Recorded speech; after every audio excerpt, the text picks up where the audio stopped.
ഈ ഉണങ്ങാത്ത മുറിവില്ലേ പൂർണ്ണമായിട്ടും ഉണങ്ങും. ഞാനാ പറയുന്നത്. അൽഹംദുലില്ലാ ഇനി ഉണങ്ങും.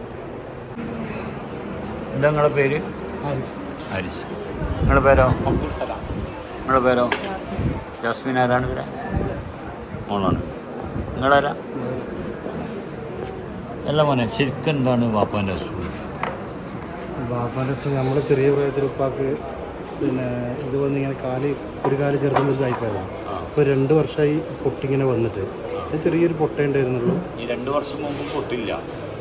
ചെറിയൊരു പൊട്ട്. ഒട്ടാകെ ഈ രോഗം തുടങ്ങി എത്ര വർഷവും? ഇത് ശരിക്കും 2000 ചെറിയ പൊട്ടുണങ്ങും ചെറിയ ഒരു ഇത്ര ഭാഗം. അപ്പോൾ 26 വർഷമായിട്ട് ഇതുണ്ട്. ഉണ്ട്. അത് ഉണങ്ങും, പൊളിഞ്ഞു പോകും. മറ്റു മുറിവോ കാഴോ കഴിപ്പോ കാര്യങ്ങളൊന്നുമില്ല. അത് തൊലി വന്ന് കൂടും, അത്രയും ഭാഗം അങ്ങ് പൊളിഞ്ഞു പോകും. ഞാൻ ആരോഗ്യത്തിൽ ജോലി ചെയ്തുകൊണ്ടിരുന്നതാണ്. അതിനൊരു പെൻഷൻ പറ്റിയ ഒരു 8-9 വർഷമായി. ഇപ്പോൾ ഒരു ശരിക്കും ഇത് ഇങ്ങനെ ആയിട്ട് 3 വർഷം ആയി ഇങ്ങനെ കൂടാൻ തുടങ്ങിയിട്ട്. അതിപ്പം ആകെ മാനസികമായിട്ടും ശാരീരികമായിട്ടെല്ലാം ഞാനൊരു ആക്റ്റീവായ മനുഷ്യൻ. വയ്യെങ്കിലും ഞാൻ എന്തൊക്കെയോ ചെയ്യണം എന്നുള്ള ആഗ്രഹമാണ്. പച്ചക്കറി നടലും പരിപാടിയും ഒക്കെ ചെയ്യാം. പക്ഷേ ഇത് കാരണം ഒന്നും ചെയ്യാൻ പറ്റില്ല എനിക്ക്. ഞാൻ പറമ്പിൽ അത്യാവശ്യം വാഴ നനയ്ക്കാതെല്ലാം ചെയ്യാം. പക്ഷേ എനിക്കിതുകൊണ്ട് പോകുന്ന സ്വാതന്ത്ര്യം ഇല്ലാത്ത അവസ്ഥയാണ്. ഞാൻ ഉസ്താൻ്റെ വീഡിയോ സ്ഥിരം കാണുന്ന ആളാണ്. ഡോക്ടറെ ഒരുപാട് കാണിച്ചിട്ടുണ്ട്. ഡോക്ടർ എന്താ പറയുന്നത്? പറഞ്ഞാൽ ഇത് ഉണങ്ങിയാലും പിന്നെയും വരും. ഒരിക്കലൊന്നും ഒരു സർജനെ കാണിച്ച് കുറച്ച് ഉണങ്ങി വന്നതാണ്. പിന്നെ അതങ്ങ് പൊളിഞ്ഞു പോയി വീണ്ടും അതുപോലെ അങ്ങ് വന്നു. കുറച്ച് കുറയും. ഇല്ല, മാറുന്നു പറയുന്നില്ല.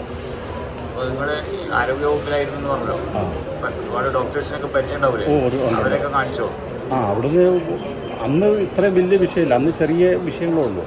അന്നങ്ങനെ അത്യാവശ്യം ഗുളിക കഴിച്ചിട്ട് അങ്ങനെ കുറഞ്ഞു വന്നിരുന്നു. പക്ഷേ ഇത് പെൻഷൻ പറ്റി 2-3 വർഷം കഴിയുമ്പോഴത്തേക്ക് കൂടുതലാകാൻ തുടങ്ങിയേ. അതുപോലെ എനിക്ക് സ്പോണ്ടിലൈറ്റീസ് എന്ന് പറയുന്ന ഒരു രോഗമുണ്ട്. 19 വയസ്സ് തുടങ്ങിയാൽ കടന്നു പോയതാണ്. അത് പിന്നെ ആയുർവേദ രാമവാദം എന്ന് പറയും. അപ്പം അതിൻ്റെതായ പ്രശ്നങ്ങളുണ്ട്. ഈ ശരീരമായിട്ട് മൊത്തമായിട്ടും വേദനയായിട്ട് ഭയങ്കര. ഇപ്പം വേദന കുറവുണ്ട്.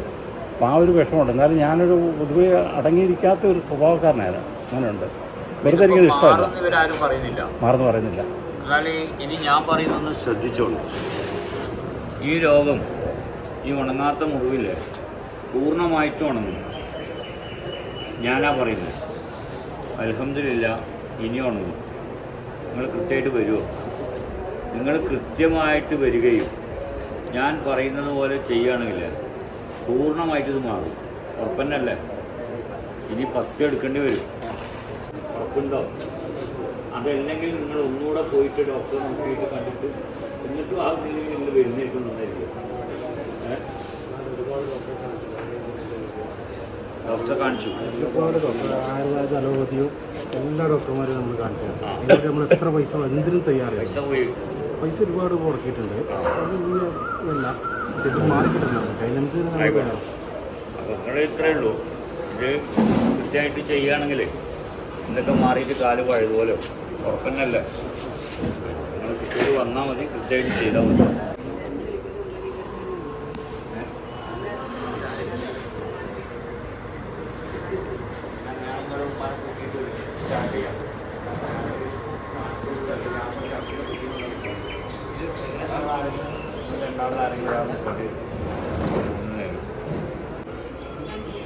ഉറപ്പന്നെയാണ്. എല്ലാം മാറ്റി വെച്ചിട്ട് നിങ്ങൾ ഉപ്പാക്ക് വേണ്ടി നിലവുള്ളൂ.